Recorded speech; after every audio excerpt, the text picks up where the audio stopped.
The creation of the International Space Station served as a symbol of the establishment of relations between the Soviet Union and the United States of America following the end of the Cold War.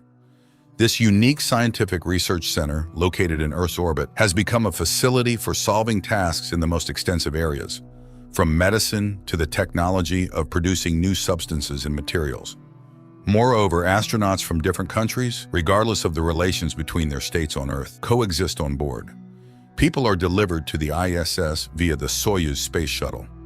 One day, biologist Kira and engineer Christian are sent to the station, where 4 cosmonauts are already present. As Soyuz enters orbit, the Flight Control Center congratulates the pair, who are eagerly awaiting docking, joking about the Russian tradition of knocking on the door 3 times before opening it. Finally, the newcomers are greeted by their new teammates, American Gordon and Russian cosmonauts Nika, and brothers Nikolai and Alexei. Kira is amazed by the weightlessness and has to adjust to this new way of existence. Despite the language barrier and cultural differences, Americans and Russians get along well. Nika teaches Kira new Russian words commonly exchanged on the station. Then the woman is settled into her section. Gordon shows ways to get comfortable for the night. Personally, he sleeps in a bag, but some prefer free flight. The woman immediately gets to work, placing the mice she brought with her into cages. Alexei helps her and explains that they also had many mice, but they cannot live in space as there's nothing for them to hold on to. In the evening, the astronauts have a festive dinner where each shares stories about their place of birth, and they sing popular songs together. The only rule on the station is not to talk about politics. The newcomers distribute gifts from loved ones and souvenirs brought from Earth. Then Kira looks at Earth from the space station for the first time, and her colleagues explain the main effect of the view. From here, borders are invisible, and all of humanity is united and indivisible. Later, Nika helps Kira get ready for the night, as the first night is the hardest. But in the morning, the woman wakes up in excellent spirits, which is spoiled when she sees the mice in poor condition. Distraught, Kira looks at Earth and suddenly notices numerous flashes in the United States. She calls the others, and people realize that a nuclear war has started on the planet. Gordon orders everyone to immediately leave the dome and closes the shutters. Communication on board the station is interrupted, but everything works in normal mode. Then Gordon receives a written message from Houston stating that an act of aggression has occurred between Russia and America, and he must take control of the station by any means necessary. Later, he discusses this message with Kira and Christian, who suspect that the Russians received a similar order from their government. Nevertheless, people decide to wait at least a day before taking any action. But then, Nika reports a problem with the thrust. It turns out that the station is in too low an orbit and could fall to the Earth's surface unless the center makes system adjustments. The first tension among the astronauts begins to arise, as each thinks of their family left below. Nikolai informs the crew that the radio may not work because the antenna outside the station is broken, and it can only be fixed manually. Gordon goes out into space. Nika helps him put on his spacesuit and kisses the man goodbye, making it clear that their relationship is more than just professional. Once in open space, Gordon sees Earth engulfed in flames and asks Kira not to let anyone near the windows. Then he begins his work. To distract her colleague from negative thoughts, Kira asks Gordon about his relationship with Nika. He admits that he met her here in space and changes the topic to Kira's personal life. She shares that she spent 7 years studying organ replacement but faced failure, though everything might work out in zero gravity. Meanwhile, Alexei listens to their conversation and then cuts the wire. While Christian tries to find the reason for the loss of communication, the Russian cosmonaut replaces the damaged wire with another piece that looks intact, so the American finds nothing wrong. Gordon, meanwhile, approaches the antenna, for which he has to unhook the overly short safety tether. He realizes that the antenna is fine. Then a mechanical arm starts moving, threatening the astronaut's safety. It turns out to be Nikolai's doing, without the knowledge of Alexei and Nika. Gordon tries to call out to Kira, but the mechanical arm knocks him off the station's surface and throws him into open space.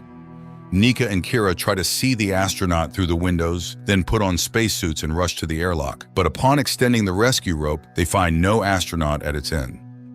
Kira wants to go out and look for Gordon, but Christian asks her not to leave him alone with the Russians.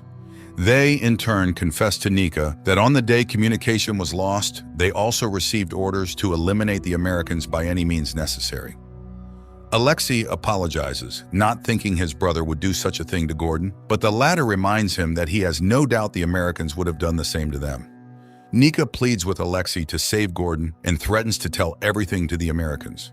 She cries out of powerlessness, while Kira and Christian conclude that the Russians attacked first and Gordon is no more. Furious at her comrade's treachery, Nika goes to Kira and asks for her help.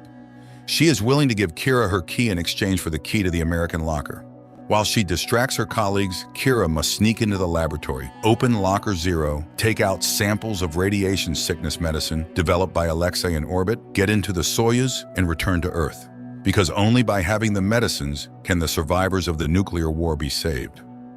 Initially hesitant, Kira is persuaded by the argument that only the state with the medicines can dictate terms to the defeated and agrees, exchanging her key for Nika's. Nika sneaks to the location of the oxygen tube's junction, where she is caught by Nikolai and Alexei. They realize that the woman is ready to blow up the entire station just to avenge her lover's death. Nikolai tries to persuade her to abandon the idea, while Kira rushes to the laboratory. She can't find the Zero locker when Christian admits that there isn't one. Kira realizes that Nika deceived them, and they go to confront the Russians about their plans. Meanwhile, Alexei tries to persuade Nika not to blow up the station, but she behaves aggressively. Christian, sneaking up behind her, hits her on the head with a cylinder, but, miscalculating his strength, kills her. As the Russians come to terms with this, Christian and Kira decide to hide, hoping for communication to be restored. The man is devastated, as he only wanted to neutralize Nika, not kill her, and cries from the guilt. The brothers discuss the situation, and Nikolai asks Alexei to help him kill the Americans. He reminds him of their duty to their country and people, but Alexei refuses to participate in murder. He mourns for Nika while Nikolai, taking a screwdriver, goes in search of the pair. Later, Alexei, looking out of the porthole, suddenly sees Gordon, clinging to the side of the ISS. The Russian cosmonaut uses the mechanical arm to help Gordon return to the station, while Nikolai unsuccessfully searches for Kira. He tries to deceive the Americans, saying that Nika is alive. They need to gather together and think about what to do next, but instead of Kira and Christian, Gordon appears, armed with a drill. His friends, shocked by his resurrection, appear. The American demands to know what happened to Nika, and Alexei has to inform him of her death. Enraged, Gordon locks all his colleagues in the compartment and attacks Nikolai with the drill. The men fight until Alexei tries to open the door.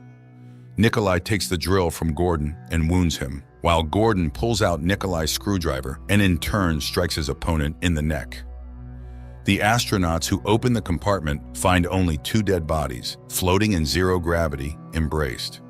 The survivors arrange the bodies according to protocol and retreat to their sections, trying to make sense of what happened while the station orbits over the burning Earth. Later, Kira goes to the laboratory, examines the room, and finally finds the Zero module. This means Nika did not lie. She rushes to Christian and in his sleep capsule finds the Soyuz spacesuit and Russian research. It seems Christian was preparing to return to Earth alone. Meanwhile, Christian sabotages the station's life support system and tries to frame Kira, telling Alexei about Nika's plan to make the American woman take his research and escape. He accuses Kira of selfish motives when Alexei notices malfunctions. He observes a strange tension between Kira and Christian because of a knife the astronaut is using to make a sandwich. But Christian suddenly smiles and asks the Russian cosmonaut to leave them alone for a while. Alexei floats to the door, but Kira suddenly speaks a phrase about mutual support that Nika taught her. Alexei turns around. Then Christian confesses he disabled the life support system, grabs a knife, and attacks Kira and Alexei. A fight ensues. While Alexei blocks the knife with his hand, Kira strangles their colleague. Nevertheless, Alexei receives a knife wound to the hand. Kira provides him with first aid, and later they together restore the life support system. In the laboratory, Kira notices a net installed in the mouse cage, which kept the animals alive, realizing Alexei did this. Suddenly, the communication system turns on, normalizing the station's orbit, and the threat of falling is averted. Messages from their leadership arrive on the astronauts' computers, asking them to confirm that they have completed their missions to take control of the station. However, instead of responding or following government orders, Alexei and Kira take the research results, board the Soyuz, and fall to Earth in an uncontrolled freefall. Lastly, Alexei asks where they will fly to which Kira finds no answer. This is where the movie ends.